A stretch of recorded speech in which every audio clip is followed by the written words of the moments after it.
In the quiet of a Mississippi summer night, a young woman stepped out of her apartment, her phone glowing with a text that promised answers. She had no way of knowing she was walking into a trap, one that would end her life and shatter a community. Alexandria, Ally Kostial, vibrant 21-year-old with a smile that could light up a room, was about to become the center of a tragedy that would grip the nation. This is the story of a life cut short, a killer's cold calculation, and a town left reeling in the wake of a brutal crime. Ally Kostial was born in St. Louis, Missouri, a city of wide rivers and tight-knit neighborhoods.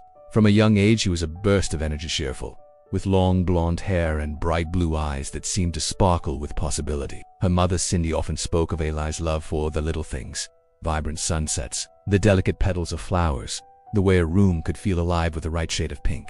Ally was the kind of person who rearranged her dorm room endlessly, chasing a beachy vibe with turquoise accents and palm tree prints. She adored Legally Blonde, quoting Elle Woods with a laugh that drew people in. To her friends, Ally was a magneto girl who said hello to everyone, who made you feel seen. She was always smiling.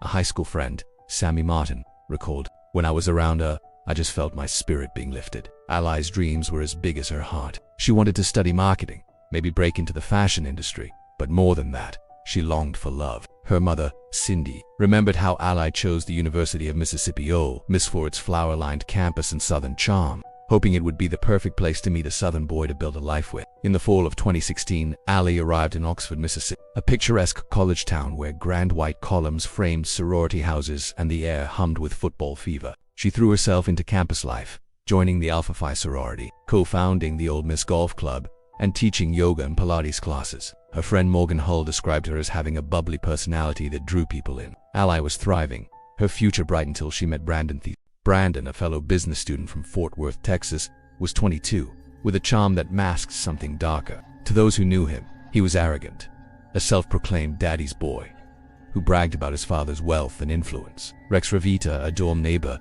didn't mince words. He was misogynistic, always making vulgar comments, acting like his dad could get him out of anything. Brandon had a reputation for being aggressive, especially toward women. Another friend of Ally's, who stayed anonymous, later told the Daily Beast, "He was crazy aggressive." Ally would talk about how he treated her, but she always saw the good in him. Their relationship was never official, more of an on-off entanglement that began their freshman year. To Ally, it was something real, something worth holding on to. To Brandon, it was a game one he controlled. By the summer of 2019, Ally was a rising senior, staying in Oxford to take classes. Her off-campus apartment was a reflection of her, colorful, warm, filled with sunset paintings and cozy decor. But beneath her bright exterior, Ally was grappling with something heavy. In April, she'd sent Brandon a text that changed everything. Her Apple Watch, later recovered by investigators, held the evidence, a photo of an inconclusive pregnancy test. Ally was scared, unsure, but hopeful. She wanted to meet Brandon in person, to talk about what it could mean. His response was cold,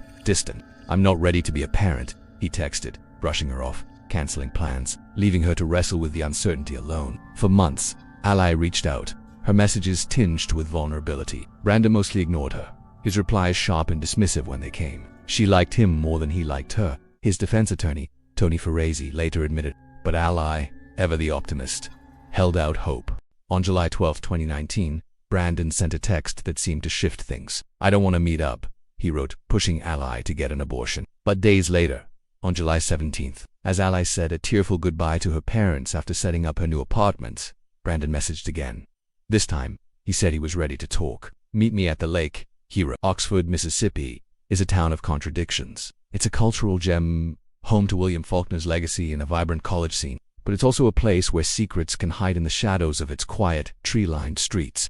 30 miles north lies Sardis Lake, a sprawling reservoir surrounded by desolate fishing camps and ATV trails. Buford's Ridge, a remote spot popular with locals and students, was where Ally's story would end. On the night of July 19, 2019, Ally was spotted on surveillance footage in Oxford's bustling square. She paused at the door of Funky's, a lively bar known for its rainbow-colored decorous and thumping music. She didn't go in, just glanced inside, then headed home around midnight. Her roommates, unaware she'd left again, didn't hear her slip out after receiving Brandon's text.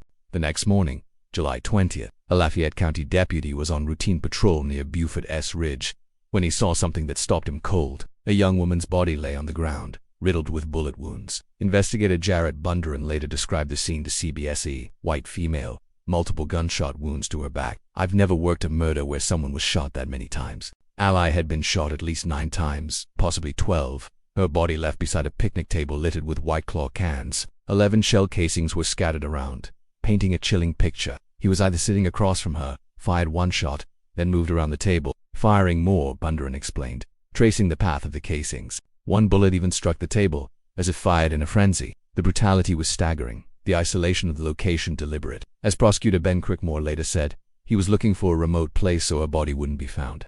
Back in Oxford, the news spread like wildfire. Ally's roommates, confused and worried, reported her missing. Her phone was gone, but her Apple Watch held a treasure trove of clues texts that revealed her final days. Investigators wasted no time. Ally's friends, when questioned, pointed to one name, Brandon Theesfeld. He kept coming up, Crickmore told CBS. They tried to contact Brandon on Sunday, July 21st, asking him to come in for questioning. He made excuses, promising to show up Monday morning at 8:30. He never did. Instead, cell phone data showed him fleeing Oxford, driving toward Memphis, Tennessee. Police tracked him to a gas station where Memphis officers found him wearing a blood-stained shirt. In his truck, they discovered a .40 caliber Glock 22, the same type used in Ally's murder. He was arrested and extradited back to Mississippi, his world unraveling as quickly as Elias had. The investigation moved fast. At Brandon's apartment, detectives found a 2-page letter that sent chills down their spines. "I'm not a good person," he wrote. "Something in me just doesn't work. I've always had terrible thoughts, fueled by cocaine and alcohol. I think this is the end for me. I'm either going to prison or going to die." The letter, addressed to his family, was a confession of sorts, though he stopped short of admitting the crime outright. Surveillance footage from a convenience store near Hammond Town showed Ally with a man resembling Brandon in the early hours of July 20th. Combined with the texts, the gun, and his flight from Oxford, the evidence was overwhelming. On August 30th, 2019, a grand jury indicted Brandon on capital murder charges, alleging he'd kidnapped Ally by luring her to the lake under false pretenses, then killed her. In Mississippi, capital murder carried the possibility of the death penalty. As Oxford grappled with the shock, Ally's absence left a void. "It's the biggest news in town since football," a local Michael Cunningham told the Clarion Ledger. Black ribbons adorned the columns of Alpha Phi sorority house, a silent tribute to a sister lost. Ayla's friends took to social media, creating the hashtag Justice for Ally to honor her and raise awareness about violence against women. One friend tweeted, "He harassed her for years, took advantage of her. I spent countless nights holding Ally close, drying her tears about this monster." The case struck a nerve, coming amid a grim statistic.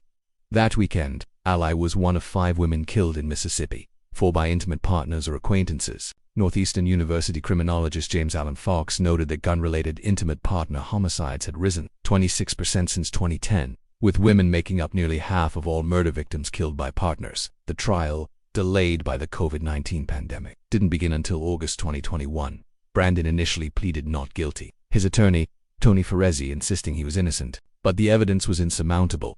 The gun, the letter, the texts, the surveillance footage. On August 27, 2021, Brandon changed his plea to guilty, admitting to first-degree murder in a deal that spared him the death penalty. In court, he faced Ally's family, his voice trembling as he spoke. "I am sincerely sorry for the pain I've caused," he said, according to the Oxford Eagle. "My actions have forever changed your lives and my family's lives. I wish I could take it all back, but I can't. I've asked God for forgiveness, and I hope one day you will find it in your heart to forgive me." The words rang hollow to those who knew Ally. Her father, Keith, spoke through a statement read in court. "He shot her several times. She hurt, she bled, and he left her. Few people in life will ever feel the pain we have experienced, and it will never go away." Cindy Kostial's statement was even more searing. "I wish I could have kept her away from this evil, callous, scheming, ungrateful, sinister, and violent monster," she wrote. She believed Brandon's motive tied back to that April text about a possible pregnancy. "Maybe he thought he was going to be a father and wanted to end it his own way," she told CBS. Though Ally was not pregnant, the fear of responsibility seemed to drive Brandon to a calculated act. Prosecutors revealed he'd traveled to Texas in July to retrieve his father's Glock, even posting a photo of it online with the caption, "Finally taking my baby back to Oxford." He'd searched for silencers and studied Ted Bundy's methods, a chilling glimpse into his mindset. "There was a lot of planning," Crickmore said. "He lured her into his truck under the guise of working their relationship out, when he had planned her murder all along." Brandon was sentenced to life in prison without parole. As he was led away, Ally's family sat in silence, their grief a heavy presence in the courtroom. Oxford, too, felt the weight. "You never expect something like that in Oxford," Ally's summer school instructor Ashley Morgan told the Clarion Ledger. At Funky's, where Ally was last seen alive, a bartender remembered her as always smiling, the type to say hi to everyone. A vigil in St. Louis drew hundreds, while in Oxford, the campus grew quiet, Summer classes winding down under a cloud of loss. Ally's story is a cautionary tale. As prosecutor Ben Creekmore put it, love can blind us. Her kindness, her hope, her belief in second chances drew her to someone who saw her not as a person but as a problem to be erased. Her friends still speak of her warmth, her love for sunsets, the way she made every moment brighter. She was a ray of sunshine. Her sorority sister Cassie Desnoyer wrote on Facebook, "I'll cherish all the memories we had together. For Cindy and Keith Kostial, the pain is eternal. That goodbye was so hard," Cindy said of their final day with Ally.